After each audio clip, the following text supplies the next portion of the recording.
안녕하세요. 북스원 카페 여러분. 자, 오늘은 이제 동학독립운동 1차 분기 관련된 내용을 이제 볼게요. 자, 동학독립운동은 이제 1차 분기, 그다음에 2차 분기에서 크게 이제 두 개 분기로 이제 나눠볼 수 있는데, 요번에 이제 볼 거는 1차 분기 관련된 내용을 보겠습니다. 자, 1894년 일어난 동학농민군의 1차 분기는 전라도 고부에서 시작됐다는 거죠. 그래서 이제 고부인데 이 고부는 오늘날 이제 그 고부는 정읍 고부면이라 해서 면인데 예전에는 이게 군이었어요. 그래서 이 고부는 고창과 부안을 이렇게 합친 그 지역이죠. 게다가 이제 나중에 일제 강점기 때 그 당시 이제 이 고부가 면으로 격화됐어. 예. 자, 그 이제 제가 이거 왜 이렇게 설명하냐면 제가 여기가 태어난 곳이거든요. 예, 그래서 좀 자세히 좀 설명했습니다. 자, 당시 고부 군수였던 조병갑은 국민들에게 탄압과 수탈의 일삼뿐만 아니라 중앙정을 보내는 대동비를 자신이 취하는 부정부패를 장악했다. 그래서 대동비 보면 이제 그 상단미가 있고 유치미가 있는데 상단미 중에 일부를 이제 뭐냐면 빼가지고 자신이 가졌다. 뭐 오늘날 말하면 횡령했다 이렇게 보시면 되겠죠. 자, 그다음에 만석보에 새로 쌓는다는 명분으로 농민의 노동력을 동원해서 만석보에 나오는 물에 고유의 세금을 징수하기도 했다. 자, 이러한 상황에 불만을 뿜은 고구 농민들은 접주였던 정본주에게 수세 징수 경감을 요청하는 내용이 담긴 민소 작성을 부탁했다. 그래서 보통 동학농민 운동뿐만 아니라 그전에 이제 밀란이 일어날 때는 처음에 이렇게 이제 뭐 민원을 넣는 식으로 합법적인 방법을 이제 하게 되죠. 그래서 그렇게 안 들어주면 그때 가서 이제 봉기하든 또 이제 그런 절차를 받게 되는데, 자, 정몽주는 농민들과 함께 직접 가나에 찾아가 조공가에게 민소를 제출했지만 묵살당했다. 이에 정봉주는 사발통문을 작성해서 동지를 모으고 1894년 2월 15일 날 1000명에 달하는 그 동학교도 및 농민들과 함께 고부에서 봉기했다. 이렇게 있는데 이 사발통문은 교과서에도 이제 많이 보여요. 그래서 이제 제 강독 강의할 때 이제 그 교과서 강독 강의할 때 좀 얘기했지만 여기에서 사발을 얻고 이름을 쭉 쓰는 방식이죠. 누가 주동자임을 알 수 없도록 하기 위한 방법이었다. 그래서 이 사발통보는 단순히 고분 밀란뿐만 아니라 서울까지 진격해서 뭐 민씨 척족을 이제 쳐부시는 그런 내용까지 이제 계획을 담고 있어요. 예. 자, 농민들은 고부 가난을 습격했지만 조병갑이 전주 도망가 그를 처단하지는 못했다. 그렇지만 농민들은 조병갑이 불법적으로 수탈한 수세미를 국민들에게 돌려줬으며 만석부도 파괴됐다. 조선 정부는 조병갑을 파면하고 박원명을 후임 고부군수로 임명했다. 박원명은 그 농민들에게 봉계층을 묻지 않는 온건한 조치를 취했다. 대부분 농민들이 복식을 돌려받은 터라 자진해산을 쓰나 그 정봉주가 그다음에 일부 농민들은 봉기를 확대하려고 계획을 세우고 백산의 거처로 옮겼다. 자, 그 중에 이제 블루 집필 사건이 있었죠. 이 안핵사 임용태가 농민과 동학교도의 봉기의 책임을 전가요. 그들 무자비하게 체포하고 살생하는 일이 벌어졌는데 보통 안핵사라는 것은 이제 어떤 밀란 같은 것들이 일어나면 그 밀란을 무마시키기 파견되는 거죠. 예. 근데 이제 임용태가 이제 오히려 이제 사태를 더 키웠던 그 행위를 했는데 자, 이에 정봉주는 1894년 음력 3월에 각 지역의 동학 족주들에게 보호감민과 교조 신원을 위해 결기할 것을 호소하며 통문을 돌렸다. 그 통문에는 전주성을 함락시키고 서울 진격하자는 것과 탄광오리뿐만 아니라 권력을 장악해서 서쪽 그 세력을 제거하자는 내용이 담겨 있는데 자, 이 통문은 어 이게 앞에서 이제 얘기하는 그 앞부분에 사발통문이죠. 사발통문. 그래서 사발통문이 요때 작성하고 나서 요걸 이제 돌린 것 같아요. 그래서 이제 앞에서 얘기했던 그 내용들 단순히 고부 밀란 당시에 작성한 통문에서 고부만 이제 점령하는 그런 내용이 아니라 이미 큰 그림을 그리고 있었다는 거죠. 전주성을 함락하고 서울을 진격해서 결국에는 척족, 민씨적 척족을 제거하고 권력을 장악하겠다. 그러니까 이 말은 이용태가 아니어도 언젠가 기회 봐서 일어날 상황이었다는 거죠. 예. 이미 이용태가 오기 전에 뭐 백산으로 거쳐 옮겼다니까. 예. 자, 백사는 참고로 이 백사는 그 당시의 지명은 아니고요. 그 이제 나중에 이게 붙여진 이름인데 그때 이제 이용태 행태 때문에 이제 사람들이 모이면서 백산이 이제 모이게 되는데 이때 일어나면 죽창이요. 죽산이요.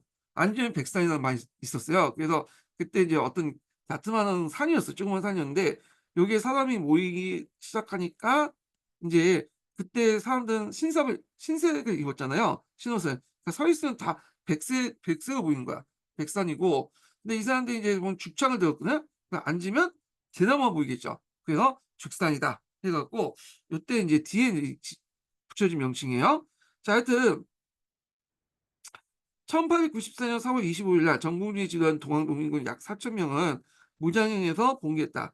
자 그들은 한강 오지 수천가 보고 감민에 되어서 창의문을 발표하고 고부 관할을 점령했다. 자 농민군 지도부는 백산에 주둔하면서 만 명으로 구성된 농민군을 편성하고 경문, 행동강령, 기율을 만들어서 농민군의 기강을 세웠는데 자 여기 뭐 그 창의문이라든지 행동강령, 4대 행정강령이라든지 등등은 제가 예전에 인제 그 강독 강의할 때 얘기를 해 드렸고요. 그래서 여기는 그냥 넘어갈게요. 자 동학농민군은 고국분기에 보였던 밀란의 지역적 한계 그러니까 군 단위로 벗어나지 못하고 다른 단위까지 확대되지 못한 그러니까 군 단위 안에서만 이렇게 활동하는 것을 먼저 극복했다. 자 이렇게 극복할 수 있었던 것이 뭐냐면 동학농민운동이 가지고 있었던 동학교들이 가지고 있는 표접제죠. 표접제. 이 포접제를 바탕으로 해 가지고 어 반란의 지역적 확대를 이제 지역적으로 확대했다. 이렇게 보시면 되겠죠. 자 또한 공개 목적이 보호관민과 척외 양임을 밝힘으로써 조선사의 모순을 해결하고 국가 권력을 장악하는 의지를 피력했다. 자 동학농민군은 고부 점령을 시작으로 전라도 일대를 빠르게 차지했으며 5월 12일 날 항토현 전투에서 농민군이 감영군 그러니까 감영군이라는 건 전라도 그 자체의 병력이죠. 지방군을 크게 무찌르는 일이 계기로 농민군에 참여하는 사람들이 증가됐다. 자 전라도 내 강군만으로 이제 동학농민군을 진압할 수 없는 상황에 이르자 조선 정부는 5월 6일 날 홍계원을 양호 총투사를 이제 파견해서 진압을 명령했다.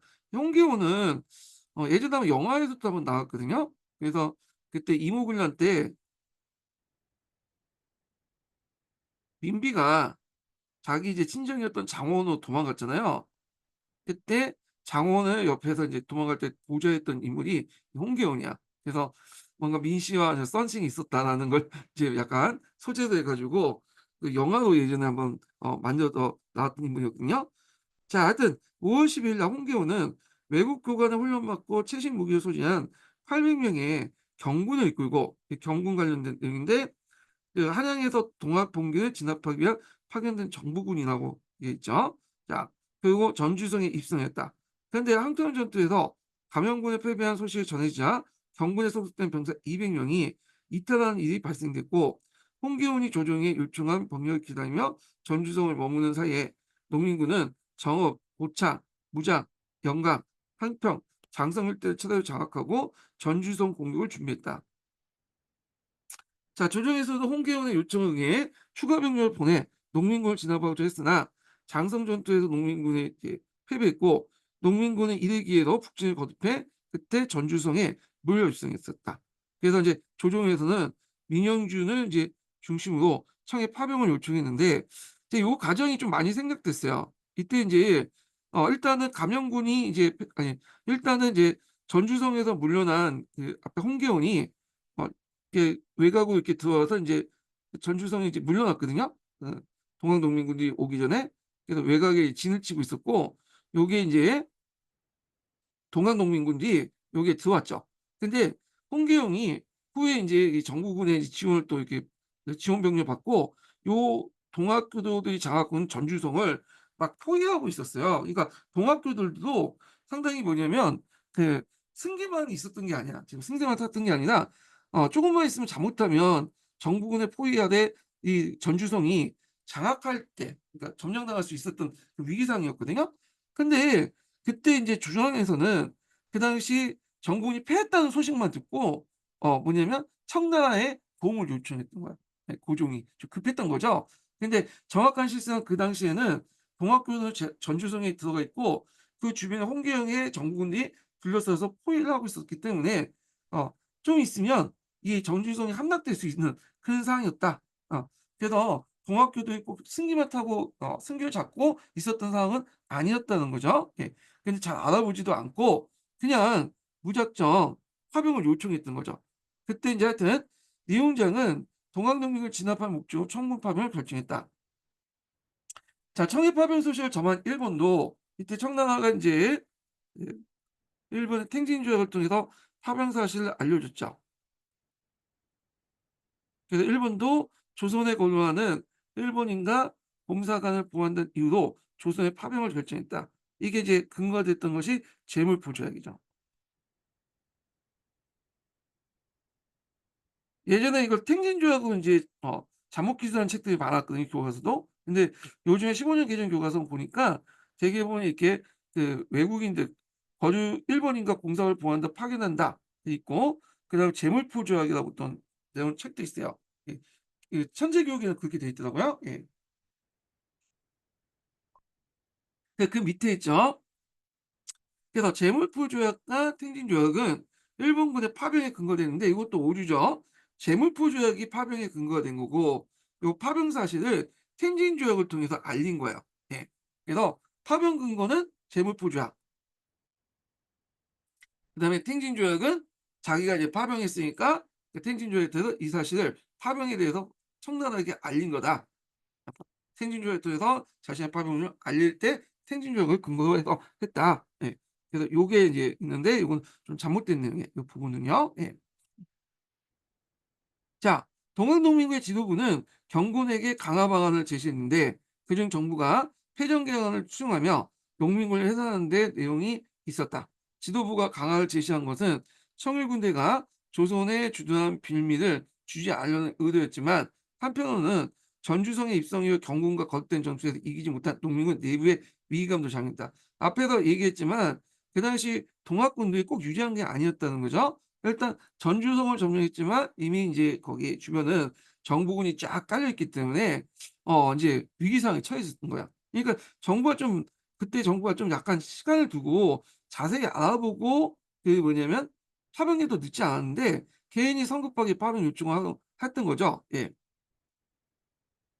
자, 하여튼 또 농번기를 맞이해서 농민군을 유지하기 어려운 현실적인 상황도 고려했다. 자, 청일군대 주둔을 우려했던 조선 정부도 농민군을 해산해 청일군대가 철수한 명분을 마련했다. 자, 그래서 고종은 신인 전역에서 김학진에게 농민군이 김학진의 농민군이 요구한 탄광오리 징계나 그다음 명목 없이 잡세 폐지를 수용할 것을 명령했다. 자, 그 김학진은 농민군 지도부에게 패전개혁 이행을 할 걸 약속하고 농민군 해산을 이제 설득했고요. 그래서 동학농민군 정부는 6월 12일 날 전주 합약을 체결했다. 자, 이 전주 합약 관련된 내용이 예전에 한번 기출문에 나왔어요. 이 부분이. 자, 동학농민부와 지도부와 농민군들은 각 곳에 직강소를 설치해서 패전개혁에 대한 실천을 옮기기 시작했다. 자, 이 직강소가 예전에 한번 시험 문제 나왔죠. 네, 직강소는 전라도 일대 에 설치됐던 건데 단 양반 그 세력들이 강했던 나주 지역은 제외죠. 나주 지역은 제외하고는 그 전라도 일대에 만들어졌고 이게 민정기구 역할을 했죠. 그래서 예전에 한번 그 집강소의 역할, 성격 이런 것들을 물어본 적이 있거든요. 자, 그래서 인제 이 집강소에 있는 패전개혁의 인제 내용들을 보면 한강 오일을 비롯해서 처벌을 비롯해서 각종 잡세와 노비제도 폐지, 공원 인재 등용, 가보제가 허용 등을 담고 있는데 이런 것들이 인제 뒤에 이제 가보개혁, 1차 가보개혁의 사회적 개혁이 많이 반영됐죠. 예. 그래서 이제 그때 동학농민운동이 이제 요구했던 내용들이 그 뭐냐면 정부 측 기록이나 양반 측의 기록에 많이 실려 있거든요. 예. 자, 하여튼 요 관련된 내용들이 예전에 인제 기출문에 나왔고요. 2차 분기를 보겠습니다. 자, 1차 분기가 반봉건적 성격을 갖고 있다면 2차 분기는 반외세적인 성격을 띠고 있어요. 타겟은 뭐냐면 일본이죠. 일본.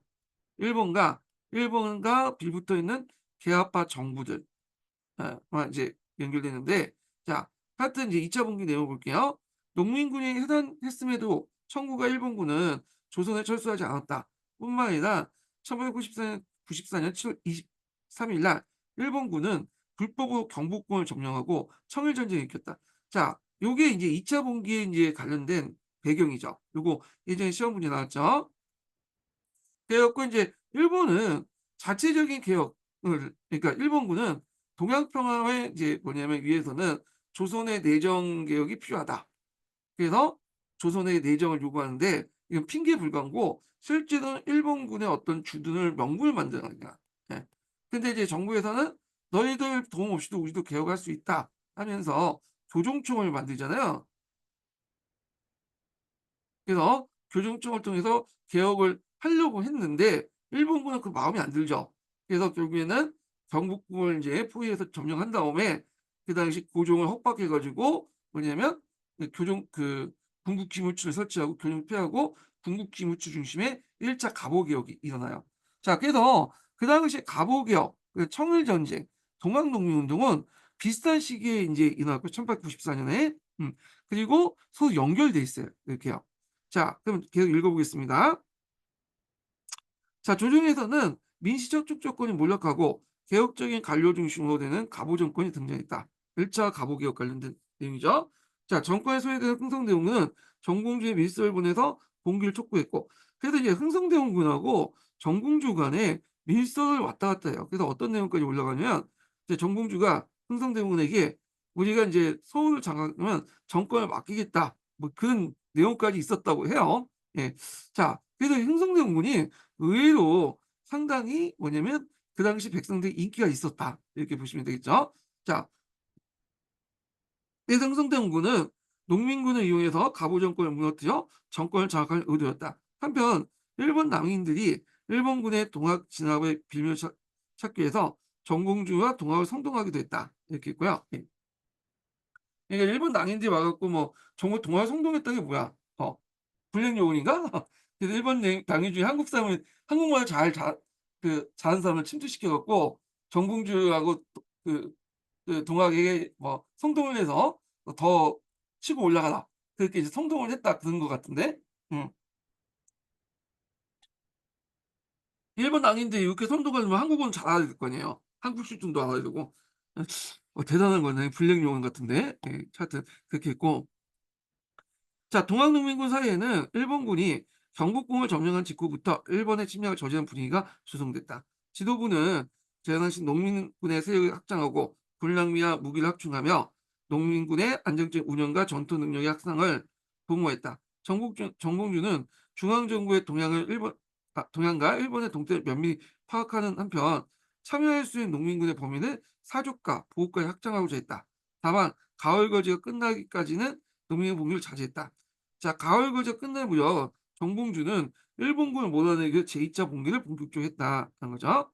그래서 이제 2차 봉기 같은 경우는 1차 봉기는 남정만 참가했는데 2차 봉기는 저 충주에 있는 이제 본진도 같이 참여했죠, 북쪽도. 그래서 인제 남쪽과 북쪽이 반예세 이름 아래 참여를 했다, 이렇게 보시면 되겠죠. 자, 그는 교통의 요지이자 대규모 병력의 중진이 가능한 삼내에서 삼내 각 곳에 직강을 설치한 대도소를 사 뒀고, 아마 이 대도소는 이제 그 총사령부 정도 이렇게 보시면 될 것 같아요. 지휘부. 그 전라도와 충청도 직강소에 통문을 보내 농민군을 결집시키고 군량미와 모기 등 군수 물자를 대도소에 보낼 것을 촉구했다. 남원과 나주에 이제 김계남, 송하중 등은 인접지역 통문을 보내서 농민군을 모았다. 그래서 농민군이 진적골의 가나와 산성을 공격해서 공기에 필요한 무기를 탈취했고, 삼내 집결해 있던 농민군은 10월 10일 날 전주성을 공격해서 하프와 탄약 등의 무기를 확보했다.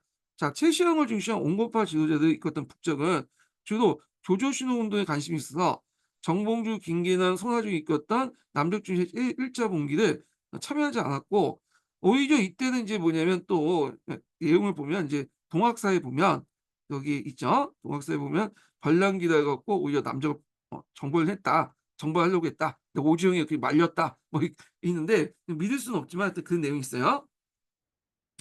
자, 하지만 2차 분기에 다가오면서 최시영의 입장을 바뀌기 시작했다.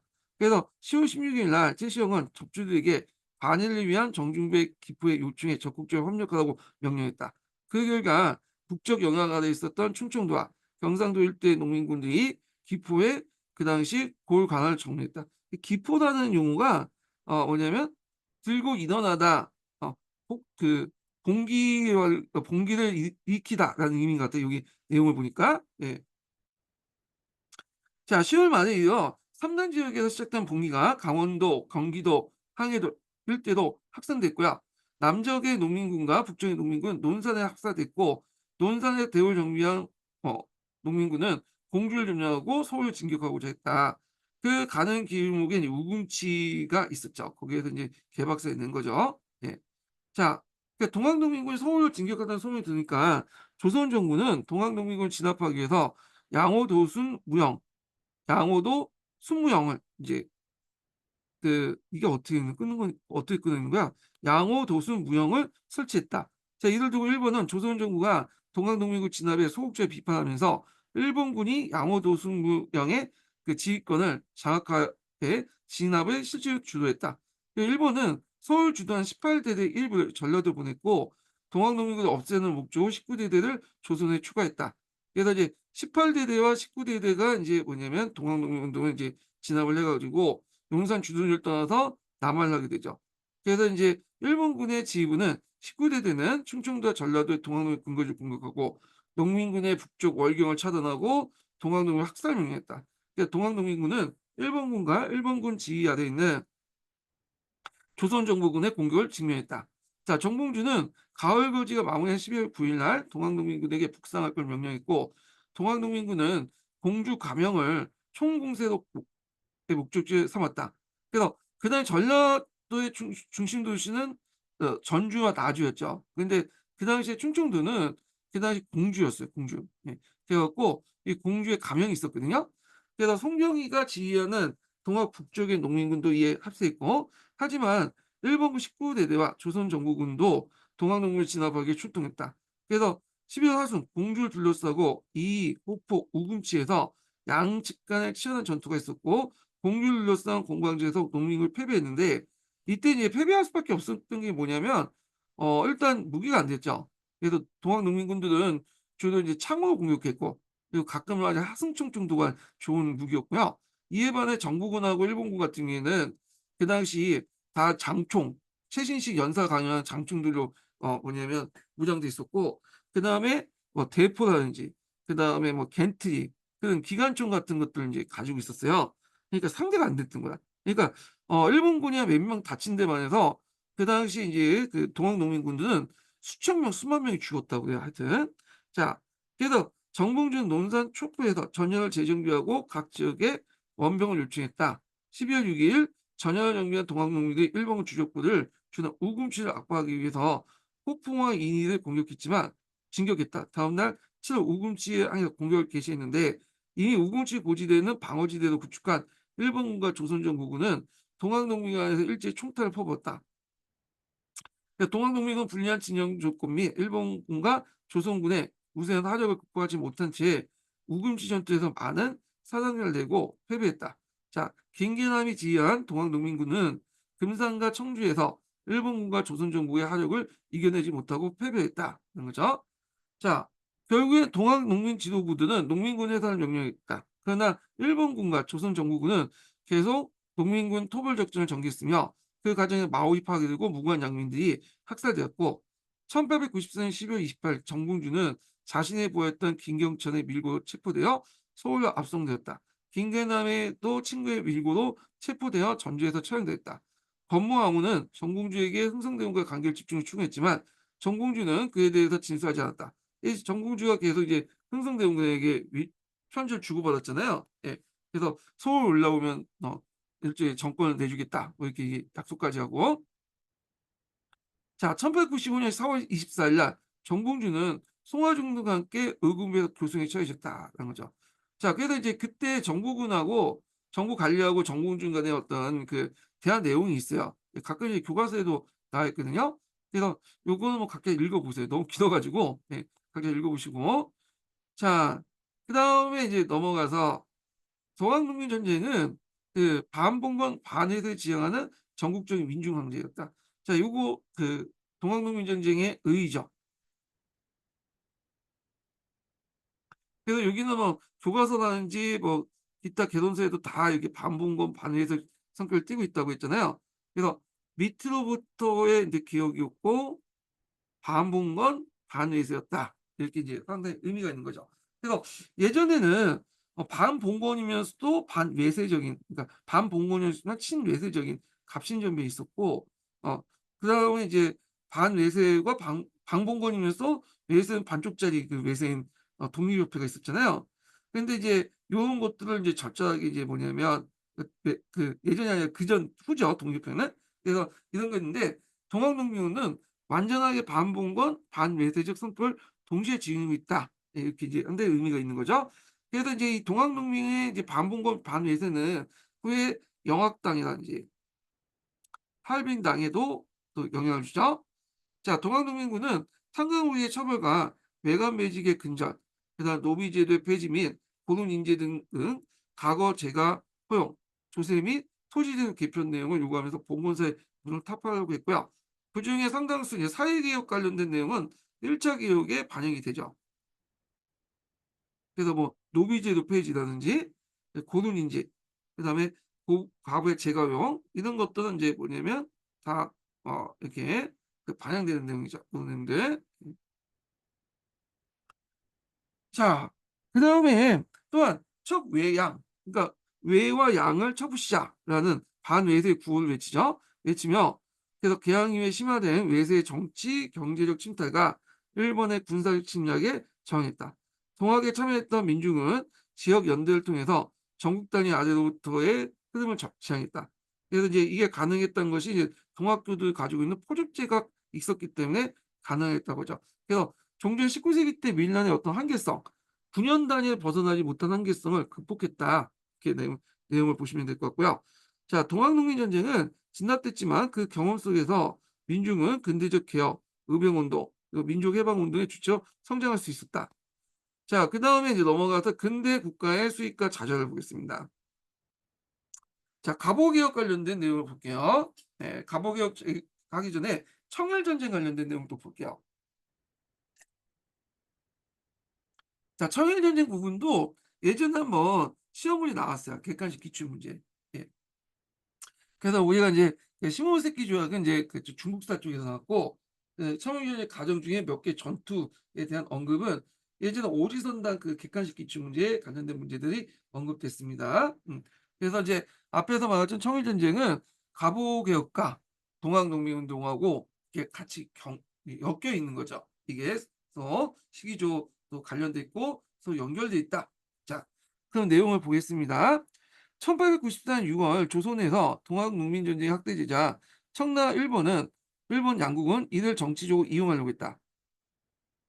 청은 조선을 속방으로 간주하면서 내정에 직접 개입하려고 했고 때마치 초투사였던 홍계원의 시하의 장의영 병정들이 전라도 일대에 석권한 동학농민군에 진압하는 데 실패하자 6월 3일 밤 조선 정부는 당시 정권 실세였던 민영주의인의 주도하에 청의 병력 파견을 요청했다. 자, 일본은 1814년 갑신전멸 둘러싸고 청과 군사적 충돌 위기에 겪었지만 그 양국은 조선과 관련해 일에 직접 개입할 때 상호 통지한다는 등의 내용에 담은 탱진조약을 맺고 그 당시 청과 외교를 타협했다. 자, 이후 일본은 군사력을 키워 조선에 대한 정치 영향을 강화하고자 했고 1894년에 이어 일본의 조선 진출에 걸림돌이 여긴 청과 전쟁을 이길 기회를 마련하고자 했다. 여기에 당시 일본 내부의 정치적 갈등을 해소시키는 목적도 있었다는 거죠. 1894년 6월 초 청이 조선에 요청을 하자 원병을 파견하자 청이 조선에 요청했다 원병 파견하자 일본도 기다렸듯이 바로 그 군대를 보냈다. 강화도 그 제물포 조약을 근거해서 군대 보냈고 그것을 텐진 조약을 통해서 알려줬죠. 자, 일본은 동학난 속에 자국 거민을 보호해야 된다는 명분을 내세우고 갑신전변 이후에 체결된 제물포 조약과 텐진 조약 파병의 근거 삼았다는데 요거는 파병의 근거는 제물포 조약 뿐이에요. 네. 텐진 조약은 파병하고 나서 그걸 알려준 거죠, 청나라에. 그때 근거가 된 게 텐진 조약이고요. 네. 요건 좀 잘못된 설명 같아. 요거는. 그러면 일본이 왜 이렇게 그 제물포 조약이니 뭐 탱진 조약이니 하면서 이렇게 이제 신경을 썼을까 이 조약에. 이거는 일본이 그 당시에 처해진 상황이 있어요. 일본은 그 당시 불평등 조약을 맺고 있었어요, 서양 열강들하고요. 그래서 이 불평등 조약을 이제 개선하고자 이학고나 사절단 같은 걸 파견했는데 잘 안 됐죠. 왜냐면 일본이라는 나라가 아직 근대화된 국가가 아니다라고 판단했기 때문에 믿을 수 없다는 거야. 그래서 그 당시 뭐 영사재판권이나 체육대우나 그래도 이제 가지고 있었던 거야. 그러니까 이제 일본 입장일 때는 서양 열강들로부터 인정을 받기 위해서는 우리가 서양 열강이라는 걸 어 국가라는 걸 인정받고 싶겠죠. 그래 갖고 그다음에 의회라든지 이런 것도 이제 받아들이고 그다음에 만국공법이라는 체제를 또 그대로 국제법 서양 애들이 정한 만국공법에 따라서 어떤 나라나 어떤 곳을 공격할 때 점령할 때 조약을 맺고 이렇게 하나하나 공격하는 그런 방향을 하게 돼요. 그래서 이제 이들은 그 뭔가 조약의 근거를 찾아야 되는데 생긴 조약 같은 게 근거가 될 수가 없잖아요. 예. 파병한 측이 통보를 받은 측이 통보를 받았다는 이유로 이렇게 파병할 수 없으니까 뭐냐면 눈치를 보면서 책 재물포 조약은 나름대로 파병해도 서양인들이 '아 나름대로 이해가 됐구나. 인정받을 수 있구나.' 생각을 해 가지고 재물포 조약에 있는 이런 자국민 보호라는 그 이유를 근거로 해 갖고 확인한 거야. 예. 그리고 그 사실을 왜냐면 텐진 조약에 따라서 누구한테 중국에 알려준 거. 그래서 '내가 이렇게 조약 질서, 조약들을 잘 지킨다. 만민공법 체제하에 있는 조약 체계를 잘 지킨다는 걸 서구 열강들이 알려줘서 근대 국가의 어떤 모습을 이렇게 보여주고 그리고 그걸 통해서 추후에 불평등 조약의 어떤 그 폐지 같은 그 회의를 날 때 이런 걸 내세워서 하나하나 폐지할 수 있는 근거를 마련해 주려고 했던 거죠. 예. 그래서 일본이 서구 국가의 모습을 보여주면서 불평등을 없애기 위한 그 노력으로 이런 조약을 상당히 강조했다는 거 이렇게 보시면 될 것 같아요. 이거는 한국사뿐만 아니라 중국사도 마찬가지예요. 중국사 보면 서양 애들이 중국 공격할 때 계속 이상한 무슨 조약을 맺고 하나하나 와서 권리를 명시하고 그러잖아요. 자 이런 것들이 다 이제 뭐냐면 그 국제법 체계, 서양주의 국제법 체계에서 나온 거예요. 그래서 이제 중국 근현대사 문제들 보면 무슨 개항 이후의 문제든 되게 조약 관련된 문제가 많았던 것이 이런 거와 연결시켜서 보시면 될 것 같아요. 예. 자, 계속 읽어보겠습니다. 그러나 두 조약은 조선의 군대를 파견할 때 상호 통지한다는 절차 구조에 불과했고 양국의 그 군대를 파견하는 걸 정당화해 준 건 아니었다.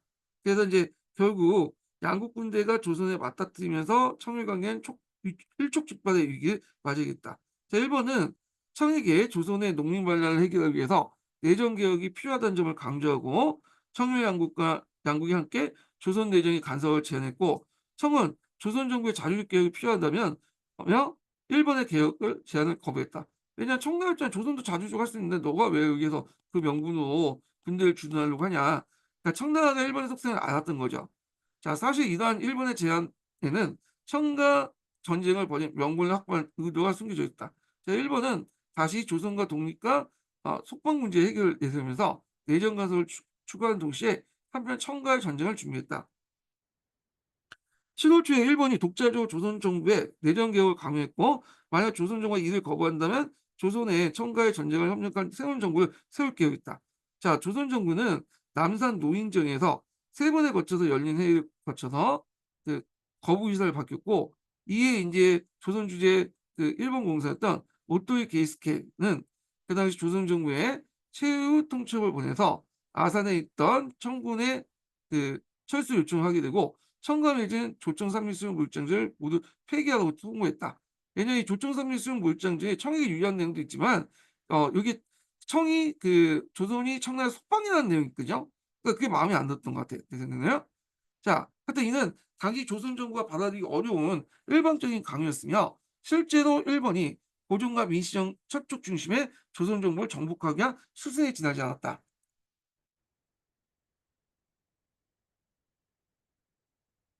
자, 그래서 7월 23일 새벽 그당 일본은 군대를 동원해 궁왕이 징발하는 경복궁을 점령했다는 거죠. 일본은 경복궁의 강제 점령을 양국과의 우발적 충격에 비롯된 걸 꾸몄다. 그러나 여기에는 조선에 대한 지배권을 확보하는 일본의 의도가 자리잡았으며 결국 이 사건은 일본의 대륙 침략, 제국주의화가 본격적인 기점이 되었다. 자, 이 경복궁의 강제 점령을 해갖고 이제 아까 얘기하는 뭐가 일어났죠? 예, 2차 봉기가 일어났죠. 동학농민운동군의 2차 봉기가 일어났다는 거. 자, 일본 해군은 7월 25일 아산만 입구 풍도에서 청해군을 기습 공격하고 크게 승리했고, 일본 애들의 특징이 뭐냐면 선전포고를 잘 안 해. 그래 갖고 그다음에 청일 전쟁 때도 그렇고, 그다음에 너일 전쟁 때도 선전포고를 잘 안 하고 했죠. 너일 전쟁 때 기습 공격을 했잖아요. 그래서 이후에 인제 그 뭐냐면 너일 전쟁 이후에 선전포고를 꼭 해야 되는 국제법에 딱 명시해 놨어요. 예. 그래 갖고 인제 했는데, 자 하여튼 그래서 인제 육군은 서울에서 수원을 거쳐서 남하에 7월 29일 송하영에서 진주에 니에스총과 아산에 있는 에치차 오시아의 청군을 공격했다. 그 일본은 8월 1 일에 비로소 메이청의 이름으로 선전포고를 했다는 거죠. 그래서 얘네들의 선전포고는 그 뒤에 기습 공격하고 나서 그다음에 해요. 예. 그래서 처음부터 선전포고 안 하죠.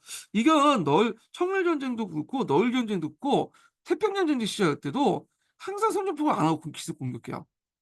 예. 너일 전쟁 때도 선전포고 안 하고 기습 공격하고, 그다음 태평양 전쟁 때도 진주만 공격하고 그다음에 선전포고하고. 그러니까 기습한 다음에 그다음에 가서 선전포고해. 그러니까 인제 일본의 자태에 대해서 인제 좀, 그러니까 너일 전쟁 이후에는 전쟁에 선전포고해라 했지만 일본은 개무시하고 계속 그렇게 했죠. 자, 그래서 인제 이렇게 있고, 일본은 조선의 독립을 방해하는 청을 물리치고 동양의 평화를 이루기 위한 정의의 전쟁을 내세웠으나 실제는 조선과 청에 대한 침략전이었다. 자, 일본군은 서울에서 대대적인 개선식을 치렀다. 그리고 9월 15일 평양에서 압록강을 넘어서 남한 청나 육군과 성안 및 안산 방면에 패배한 후 후티안 함량 부대까지 일부에 격파했다. 이 평양전투인데, 이때 평양전투 겪은 후에 이제 청나라 군대가 이제 개판 이제 깨져 가지고 청나라 시신들이 대동강 주변에 둥둥 떠 있다고 그래요. 예. 자, 하여튼 이렇게 있고, 자 이튿날 항해 전투에서 티잉왕 그다음에 정의왕이 이끄는 청해군을 격파하고 항해 제해권을 장악했다.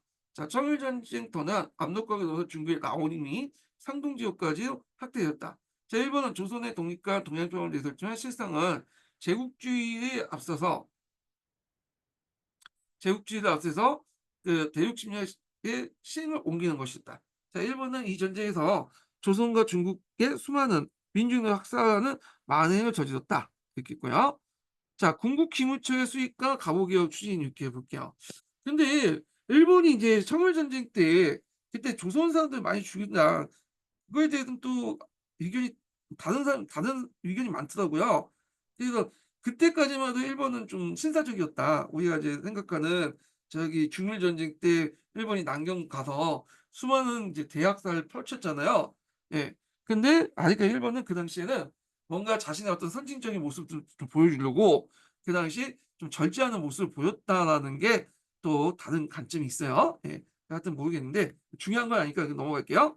자, 궁극기물질 수입과 갑오개혁 추진 모자. 이거 1차 갑오개혁 관련된 내용이죠. 자, 그 일본이 경복궁을 강제로 점령한 후에 조선에서는 새 정부가 수립됐다. 7월 27일 날 궁극기무처가 창설되고 그 김홍직을 영의종으로 임명하는 등 갑오개혁 정부를 출범시켰다. 원래 기무처는 관청이 있었어요. 근데 이 기무처는 관청을 좀 더 한 단계 업그레이드 해가지고 만든 것이 궁극기무처고요. 이 궁극기무처는 여러분도 알다시피 1차 갑오개혁의 중심적인 역할을 하죠. 그 밑에 보면 궁극기무처 위안이 있어요. 그래서 이렇게 있는데 궁극기무처 위안은 궁극기무처에서 의견을 안건을 모아서 엮은 책을 만든다. 1894년 7월 27일부터 12월 17일까지 약 210건이 나오고 궁극기무처가 설립 초기에 공판 내용들이 알아갔다. 여기 있는데 요는 그 개혁들은 되게 보면 이제 1차 갑오개혁에 반영이 되죠. 예. 이거 여기 많이 보시면 알겠지만 동학농민운동군이 요구했던 내용들이 많이 반영돼요. 그래서 1차 갑오개혁은 일본의 강요에서 이제 시작됐긴 했지만 일본이 간섭이 없었어. 간섭이. 아예 간섭이 없다고 말할 수는 없지만 약간의 간섭만 있고 거의 간섭이 없었다. 그 이유가 이제 있는데, 첫 번째로는 청일전쟁 와중이었죠. 그렇기 때문에 여기 간섭할 시간이 없었던 거야. 예. 그다음에 두 번째로는 너무 이제 간섭을 많이 할 경우에는 국내적인 어떤 반발, 어, 이런 것들을 감안했던 거죠. 그래서 이제 1차 가보 개혁은 그 뭐냐면 일본의 상대적 간섭 없이 진행됐기 때문에 나름대로 자주적이었다는 의견도 있어요. 예. 자, 군국 기물주에 참여했던 인간은 사람들 보면 김홍진은 1차 가보개혁, 2차 가보개혁, 3차 개혁 다 이렇게 김홍진 이름을 했죠. 그래서 이제 내각이 4번 있었잖아요. 1차, 2차, 3차, 3차 다 그 얼굴마담으로 김홍진이 내걸고, 근데 김홍진은 얼굴마담이었고 실제로 그 밑에 구성원에 따라 성격이 이제 각각의 이제 정부가 내각 정부의 어떤 성격이 다르죠. 예. 그래서 이제 김웅진, 어용준, 김웅신의 중견 관료들과 6.1주 김가진, 김항웅 등의 소장 개혁파 관료들 그리고 대원군 계열부가 참여했다. 자, 여기 이제 얼굴 면면을 보면 되게 이제 급진보다는 온건파들하고 연결됐던 걸 알 수 있죠. 그래서 총재 1명, 부총재 1명, 그리고 16명에서 20명 미만의 회의원과 두세 명에서 서기관이 참여했으며 다수의 원칙에 따라서 안건을 처리했다. 그래서 궁극기물처는 주요 안건을 토의해 결정했고, 그 다음에 정부의 간제기구를 설립하는 일부터 사회 경제적 상황의 일까지 개혁을 맡았다. 자, 중앙 정치기구가 개편되면서 의정부와 국내부가 분리되고, 이제 이때 관련된 내용 1차 가보개혁 내용이죠. 그 의정부와 국내부가 분리하고 국내부 산하의 여러 기구를 통폐함으로써 왕실의 정치관을 제한했다. 자, 또한 의정부 안에서 내부, 외무, 탁지, 군무, 병무, 항무, 농사, 공무항무 등 8개의 암문을 두고 이전에 6조와 1880년대 병설된 여러 암문을 통폐하여 배치했으며 내무 암문에는 경무청, 오늘날 경찰기관이죠. 경찰기관을 따놓았다. 종래 폐단이 맡은 가거제도를 폐지하고요. 그래서 이때 이제 가거제도가 폐지되면서 쌍기 이후에 거의 1000년 동안 유지됐던 가거제도가 폐지됐다. 그리고 이제 선거 조례에 따라서 유능한 관리 임명에 의한 절차 제도를 이제 하는데 여기에서 이제 임용 절차는 일본식 관료 체제를 많이 이제 뭐냐면 채택했다고요. 관료 선발 방식을. 일본이 그 당시 시험을 보고 공무원 같이 이제 지금 공무원 시험 있죠. 공무원 시험처럼 비슷한 방식으로 시험을 보고 이렇게 관리를 선발했는데 그래서 이것도 마찬가지로 이제 요것도 시험을 봤는데 요때 시험은 과거 시험이 아니라 그 각각의 전문적인 어떤 지식을 본 거야. 전문적인 지식. 그러니까 예전에 사소오경이나 이런 것들을 본 게 아니라 예. 자, 그렇지만 주요 관리 임명권은 모두 이제 국왕에게 있었고 식인가는 왕이 직접 주인과는 다 대신 추천을 받아 임명했다. 그러니까 중하위 가이드는 이제 이런 식의 시험을 통해서 이제 했지만 이런 책임가나 주인과는 오늘날은 정무적 공무원이 정무 공무원이거든요. 정무직 공무원이거든요. 그러니까 이제 이들은 왕이나 대신들이 직접 인사권 행사하는데 이 중에 칙인관이라는 게 있어요. 칙인관. 칙인관은 간접 개편을 통해서 뭐냐면 예전에 그 좀 한 4품 이상의 그 간직들을 이제 보통 칙인관이라거든요. 그래서 이 칙인관은 왕이 직접 선발하는 거야. 네. 그래서 이제 이런 내용도 있고요.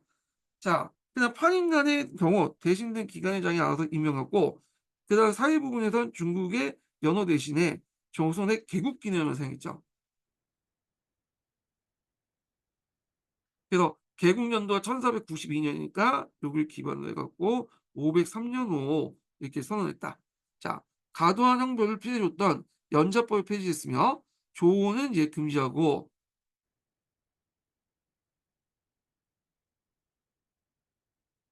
가부 혜택을 허용했다.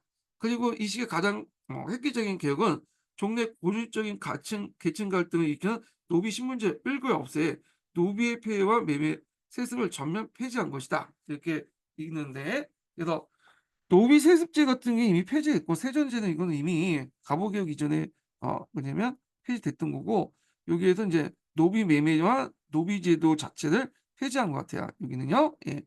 그래서 이제 법제적으로 노비제도가 없어졌다. 이렇게 보시면 돼요. 근데 이건 법제적으로 없어진 거고 실질적으로 계속 존재하죠. 왜냐하면 경제적 기반이 노비는 그 당시 없었죠. 그러니까 노비든 신분이 네, 노비에 따라 양이 되든 먹고 살 게 없으니까 할 수 없이 머슴을 생각하게 되고 실제 머슴이 노비잖아요. 예. 예, 간행적 인정했고 이게 일제 강점기가 계속 갔다고 그래요. 게다가 나중에 6.25 전쟁에 가서야 모든 사람이 다 이제 평등화되면서 이 노비라는 존재와 백정이라는 존재가 잊어먹게 되죠. 우리 사람 기억에. 그래서 여러분들 이제 그 조상들 분들 중에 백정과 노비도 상당히 많을 거라 생각을 하고 있어요. 예. 근데 뭐 욕할 건 아니고 자기 조상이 백정이 노비면 어때? 나도 좀 미양박씨인데 미양박씨 맞잖아요. 미양박씨 맞는데 그 우리 조상 중에 일부가 이제 그 뭐랄까 한부역조했다는 생각이 들어. 한부역조 미당박씨도 건쳐 가지고 이게 하는데 노비도 괜찮은 것 같아. 노비의 자손도. 예. 그래서 예전에 국가를 일궜던 사람들 다 노비들 아니에요. 세금 내고 그다음에 병력도 착취당하고 그랬던 건데. 자, 하여튼 자, 요 부분은 어디에서 인제 많이 인제 영향을 받냐 아까쯤에 동학농민운동들. 동학농민운동의 요구를 상당수 수용했다. 이렇게 보시면 되겠죠. 자, 또한 경제 부분에서 종래 여러 기관으로 분산됐던 국가 재정을 탁자함으로 이제 일원화됐고요. 그리고 이제 신식화폐 발행 장정. 요거 예전에 시험 문제 나왔죠. 자, 신식화폐 발행 장정을 공표해 은본위를 채택했는데 은을 화폐의 기본 단위로요. 그래서 은본위를 채택했으며 그래서 이제 은을 이제 기본화폐 은본위를 채택했지만 이 은본위는 이제 우리가 은본위 태안이라고 생각하시면 안 돼요. 예. 음모니테아는 은을 중앙정부에다 예치시켜서 그에 많은 뭐 지폐라든지 동전 같은 것을 발행하는 것을 얘기하는데 여기에서 이 음본이라는 거는 태양이 아니라 그 당시 측량화폐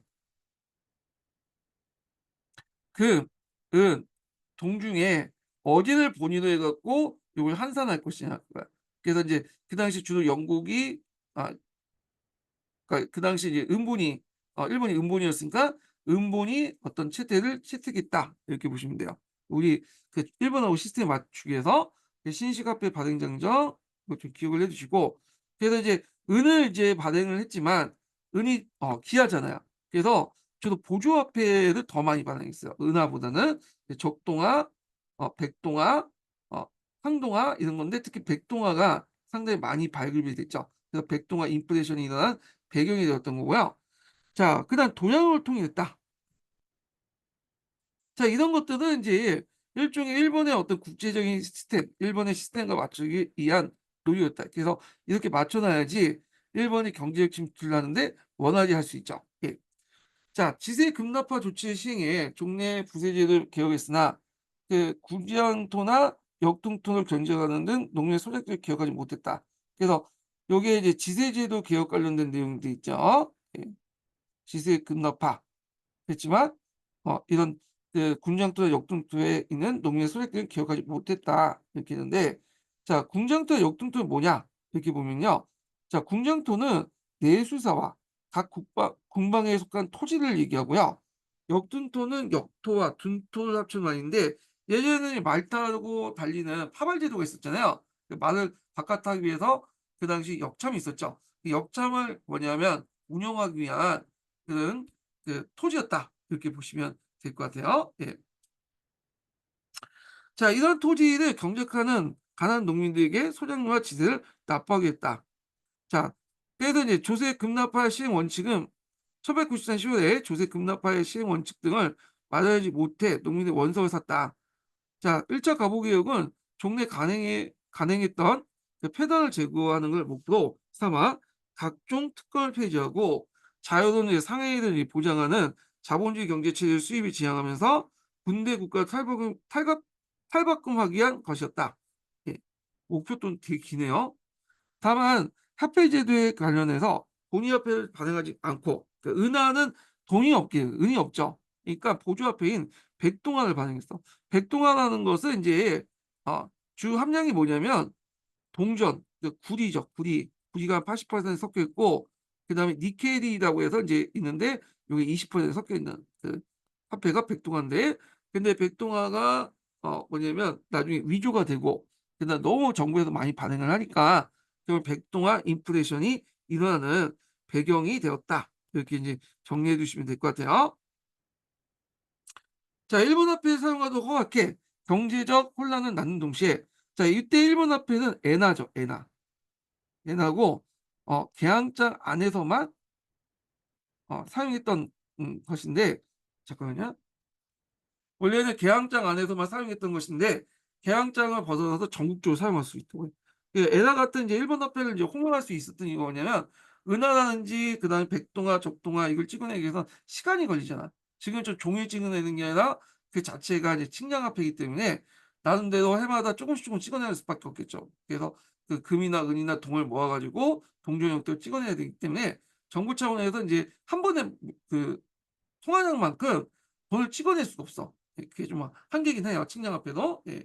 자, 그래서 이때 이제 동전이 없는 자리, 은화가 없는 자리를 대신한 게 뭐냐면 일본 화폐 같은 외국 화폐도 사용할 수 있다는 이유가 된 거야. 이걸 사용해라. 지금 뭐냐면 은화를 사용하지 못하면 그런 게 핑계를 댔던 거죠.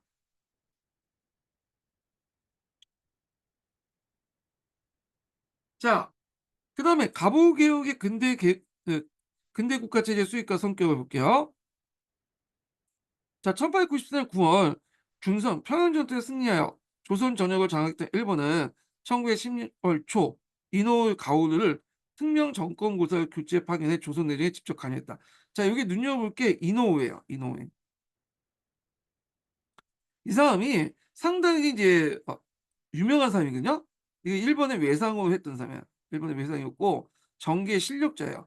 그래서 이 사람이 그 전에 일본의 불평등 조약을 개선하기 위해서 그 당시 여러 가지 활동을 했는데 좀 안 됐죠. 그것 때문에 물러났어요. 외상 정도 할 정도 했던 사람인데 이 사람은 누굴 뭘로 파견했다? 외상을 했던 사람을 조선 공사로 파견했어요. 네. 물론 특명 정권 공사가 좀 약간 한 단계 위긴 하지만 일반 공사보다 그렇지만 외상을 했던 사람을 일종의 공사로 파견했다는 거는 자처를 넘어갔고 좀 한직을 줬다는 거예요. 그러니까 한 단계 더 두세 단계 더 낮은 이런 간직을 줬다는 건데 그럼에도 불구하고 왜 이문호를 파견했냐? 이렇게 이제 낮게 이게 그 덕을 낮춰가면서 또 했고 이노우가 또 자신이 직접 가겠다고 했거든요. 예. 그 이유가 뭐냐면 이노우가 그 당시 이제 그 불평등 조약을 개선할 때 노력할 때 그 제대로 못했잖아요. 그러니까 그런 위상이 떨어진 걸 막 그 뭐냐면 높이고 또 일본 정부 입장일 때는 이노우에 좀 더 거물거물 가야지 개혁을 할 수 있다고 생각을 한 것 같아. 그러니까 이노우를 파견했다는 거는 그만큼 이제 일본이 이 조선의 어떤 갑오 개혁에 대해서 상당히 의미를 뒀다는 거죠. 이런 것들. 예. 자, 하여튼 이렇게 있고 자, 2차 가보개혁은 이렇게 이제 볼게요. 2차 가보개혁은 일본이 이제 막 이제 그 이길 때야. 이제 청일전쟁 거의 막바지죠. 그래서 이제 시모노세키 조약만 뭐냐면 놔두고 그런 직전인 상황인데, 자, 일본은 2차 가보개혁 때 군국유무처를 이제 폐지하고요. 네, 일본의 협조적이지 않은 흥성대원색을 탄압했어요. 그뿐만 아니라 일본의 보호국가 정책에 맞는 개혁을 추진했다. 그래서 이 2차 가보개혁은 1차 가보개혁과 달리 일본의 본격적인 간섭이 이제 시작됐고 그다음에 일본의 통치 시스템을 맞추기 위해서 대개 보면 일본의 어떤 제도들 한국에 이렇게 이식시켜 주는 그런 내용들이 많아요. 이런 것들이. 자, 그래서 이제 계속 읽어보겠습니다. 자, 이노ue 공사는 직접 20개조 내정 개혁 강령을 제시하고 박용호, 서강평 같은 이제 사람들 연입해 고종과 갑오 개혁 정부를 압박했다. 그래서 1차 갑오 개혁은 제1차 김홍직 내역이 있었지만 거기에 온건개혁파가 주도인데 반해서 2차 갑오 개혁은 여기 면면을 보시면 알겠지만 박용호, 서강평 같은 이제 뭐냐면 아, 급진개혁파들이 중심이었다. 이렇게 보시면 될 것 같아요. 그래서 1894년 10월 중순 이후에 일본은 전국적으로 다시 복귀한 농민군들을 주도적으로 토벌해 나갔다. 12월 고종에게 종로에 나가 개혁을 사약하는 홍보식사를 공포할 거야. 홍보식사를 여러분 다 알다시피 이런 내용이 있죠. 이게 없네. 하여튼 그 홍보식사전 내용 관련된 내용 이거 교과서 사료에 있으니까 한번 찾아서 보시고 제가 강독 강의할 때도 이제 강독했어요. 자, 여기에서 청에 의존하지 않고 자주독립의 기초로 확실히 세운다는 명분을 강조하며 이에 걸맞는 왕실의 규범을 제정한다는 내용을 담고 있다. 자, 국왕은 정전에서 3월 부대 정무는 대신들과 그 의논에 체결하며 왕비나 이제 종친 외척이 그 당시 정사의 간역을 금지시켰다. 또한 탁지화문을 제정을 일원시키고요. 예. 그다음에 조세 법률주의, 예산제도 수입, 민헌법 제정과 인민의 생명 및 재산 보호를 내세운 등 근대 국가를 나가는 위한 개혁을 원칙을 세워 밝혔다. 자, 이후 이제 중앙기구의 개편에 지금 계속 이제 뭐냐 2차 개혁 관련된 내용을 이제 얘기하고 있어요. 자, 그래서 중앙정치기구 개편에 의정부를 폐지하고 일본 제도와 유사한 내각 관제를 출범시켰다. 그래서 2차 가부 개혁은 일본식 제도를 이렇게 도입하는 그런 모습을 띈다는 게 요 내각제 관련된 내용이죠.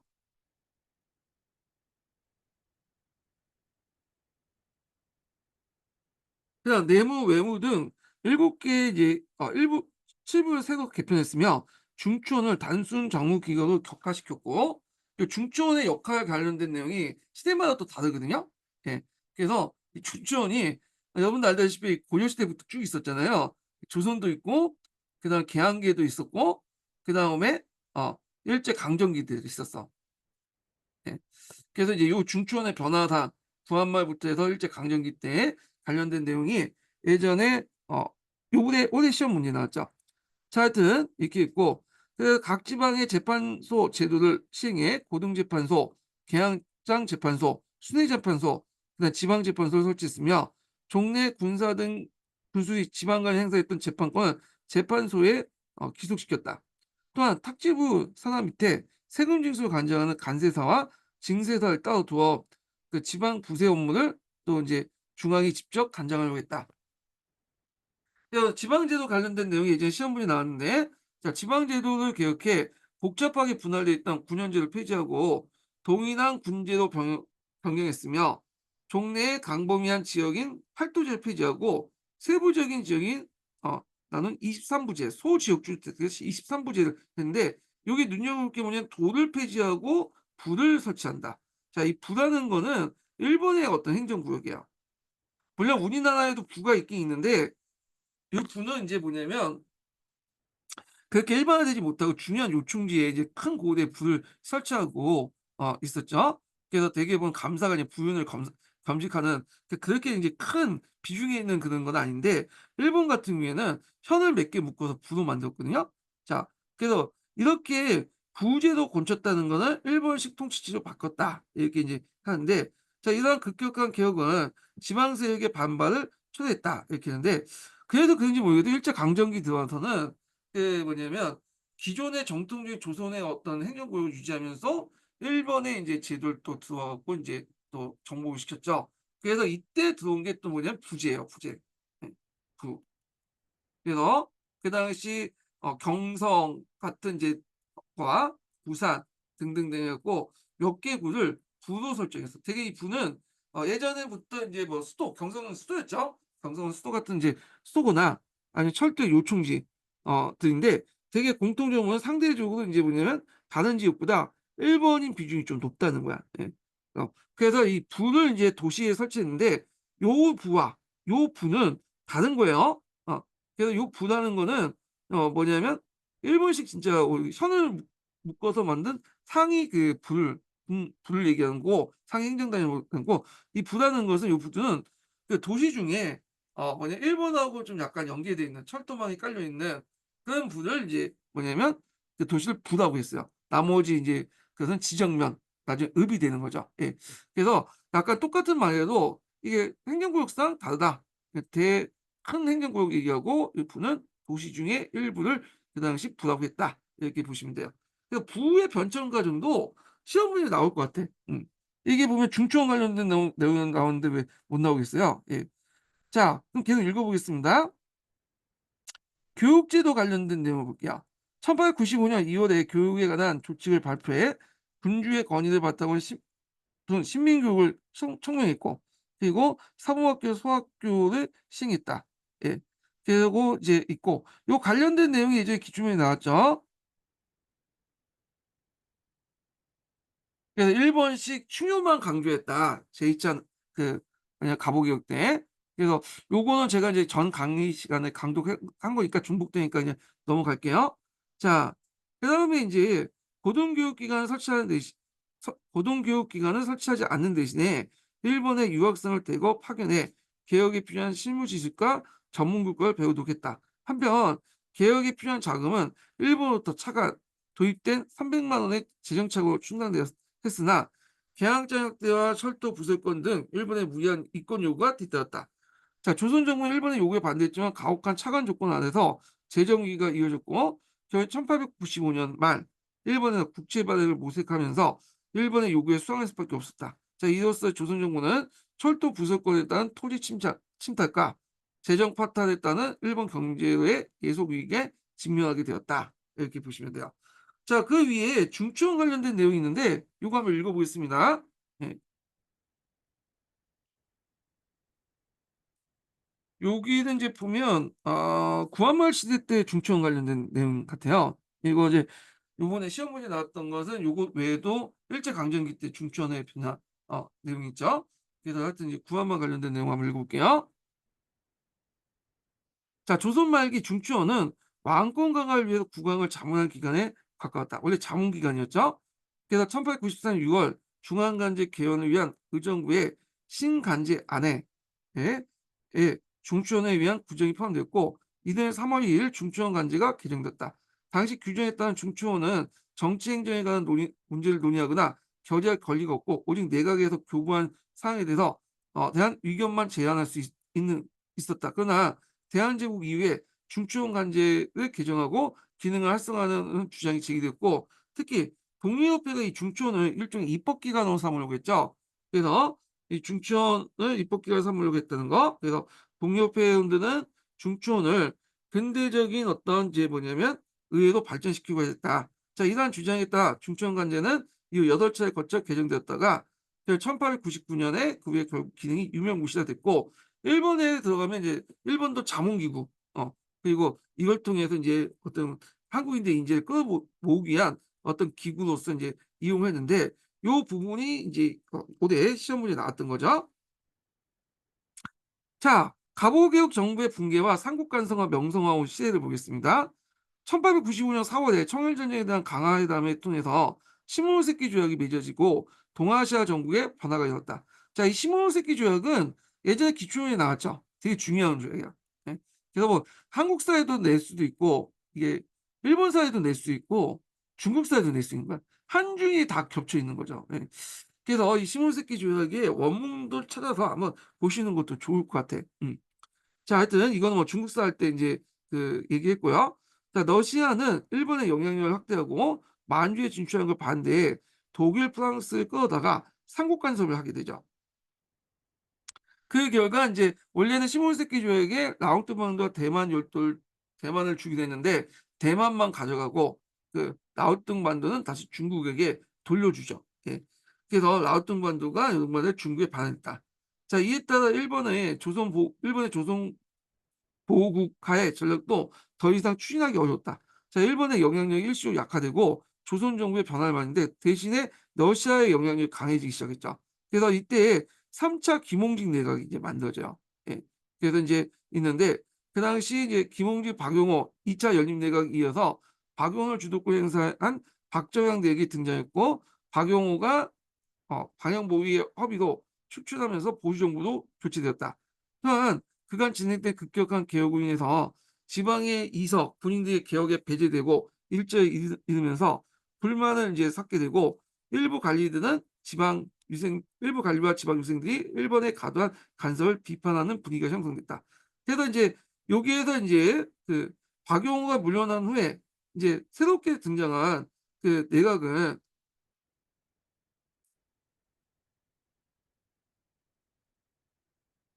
그 정동 군악부 출신의 내각이군요. 예. 그래서 잠깐만요. 이게 어떻게 된 거야? 음. 박용 모반 혐의는 제가 예전에 설명했고 보수 정부 교체됐다는데 모르겠어요. 왜 이게 보수 정부 표기인지 잘 모르겠는데 예. 이게 3차 그 뭐냐면 김홍식 내각이죠. 그 내각은 7년 내각이에요. 7년 내각. 그래갖고 주로 이제 정동 구락부 같은 그 친러파, 친미파들이 이제 만들어진 내각인데 아마 이제 이 정부 내각이 민씨하고 연결됐기 때문에 민씨 그 세력들이 연결됐기 때문에 그렇게 표현한 것 같긴 한데 그래요. 하여튼 그렇게 있고 자 그래도 이제 잘못하면 이게 주도권이 근데 러시아 쪽으로 넘어갈 수 있잖아요. 그리고 그 위에 정점에 있었던 건 민실파고 또 그 중심 인물이 누구예요? 민씨죠. 그러니까 민씨를 죽여야 되겠다는 생각을 한 것 같아요. 예. 자, 이런 상황에서 일본은 조선에 더 강하게 개입하여 상황을 바꾸려고 하다가 결국 1895년 10월 8일 왕후를 살해하는 만행을 저질렀다. 그래서 신조선 주재의 일본 공사 미우라 고도가 그 당시 주둔 일본군과 영사관 경찰 및 그다음에 그 난인들을 전국에 장식점 왕후를 살해했던 것이다. 을미사변이죠.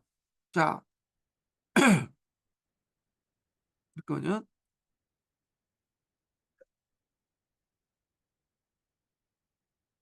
자, 그래서 을미개혁이 이어지는데 이후 이제 갑오개혁 정부는 일본의 후보 아래 태양력 채택, 반발령 같은 140개 개혁을 일반적으로 밀어붙였다.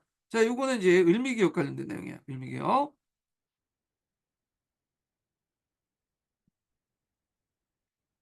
자, 그래서 이제 요 내용도 있고요. 자, 갑오개혁 정부는 일본에 잠깐만요. 얘기하다가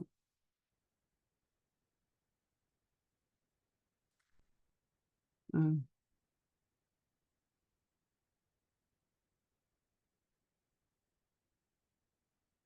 아, 할게요. 예. 자, 갑오개혁 정부는 일본의 근대 개혁을 모델로 삼아 위로부터 국가제도 개혁을 추진했다. 먼저 국왕의 권한을 일부 제한했으나 관리 임명권을 얻지 못했고, 그 다음에 그 국왕의 신임도 받지 못해 입헌군주제 체제 같은 어, 체제를 세우지 못했다. 또한 복잡한 행정 조직을 개혁하고 그 재판 제도를 도입하는 데 근대 국가의 기틀을 갖추었음에도 전작 근대 입법기관 의회를 세우지 못했고 지방 항해를 허용할 정도로 머물다. 그 지방 항해 관련된 내용은 예전에 한번 시험문이 나왔죠. 그래서 1차, 2차 갑오개혁 때 또 을미개혁을 거쳐서 지방 개혁 관련된 항해 개혁 내용이 있어요. 일종의 지방자치 제도라서 한번 민주주의를 이제 본격적으로 이제 시작하기 전에 일종의 훈련을 시키는 걸 이제 하는 거죠. 자, 그 의회를 성립하지 못하고 이런 이제 지방 항해를 허용하는 정도였다. 이 지방 항해 부한말 시대 그 갑오개혁 때 이제 지방 항해에 관련된 개혁은 09년 기출문제에 나왔어요. 요거 자세한 내용은 제가 기출문제 분석에다 적어놨으니까 참조를 해주시고요. 자, 무엇보다 개혁이나 미명하되 정책을 강제로 밀어붙이는 너는 나머지 여론을 수습하거나 여타 세력을 표명하기 어렵다. 또한 동학농민군의 토벌과 마찬가지로 정부의 개혁에 반대하는 정치 세력을 적대시하고 탄압했다. 자, 이런 것들이 이제 갑오개혁에 이끌었던 정부의 한계죠. 예. 자, 결과적으로 갑오개혁 정부는 일본의 지속적인 후원에 기대고 있었으므로 일본의 보호국가의 전략이 철저히 대응할 수 없을 뿐만 아니라 을미사변의 계기로 친일 종속 정권으로 이제 권력 기반이 축소된 상황이었다. 자, 이에 일본과 그 당시 갑오개혁의 정부에 대한 반대 의병들이 전국적 봉기를 이뤘는데 더구나 고종과 측근 세력들이 갈려뒤 아간파전을 당하면서 갑오개혁 정부는 일부에 붕괴되고 개혁도 실패했다. 그래서 아간판천 이후부터는 이제 정동고등학부 출신이 다시 내각을 구성하고 그 여러 가지 이제 예전에 의미개혁을 했던 여러 가지 또 그 개혁 정책들이 또 도마에 타골되고 그러죠. 단발령 같은 거에도 너희들 깎고 싶어 해라. 깎고 싶으면 깎아라. 이렇게 이제 얘기하고 그냥 상투투면 상투투고 깎고 싶으면 깎고 싶으면 깎아라는 식으로 해갖고 이제 한 건데 오히려 이때부터 더 깎기 시작. 예전에는 억지로 깎으려고 했다가 이제 반발했는데 이제 깎고 싶으면 깎으라고 하니까 이제 너도 나도 이제 깎는 거야. 예.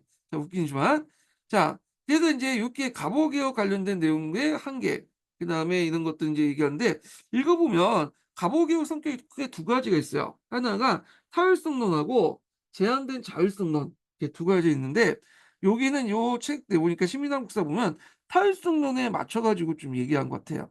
요 내용은 예. 그래서 이제 이렇게 있고요. 그러면 이제 인증번호 알려드리겠습니다. 인증번호는 어 70, 78번입니다. 제가 예전에 얘기 안 했죠? 여기 첫 번째 같은데 78번입니다. 인증번호 78번이에요. 자, 대한제국의 수입인데 이 대한제국 수입은 다음 시간에 이제 강독을 하겠습니다. 자, 오늘 강의 듣느라 수고하셨고요. 다음 시간에 뵐게요. 자, 오늘 강의 다 끝났습니다. 예, 끝까지 강의 듣느라 수고하셨습니다.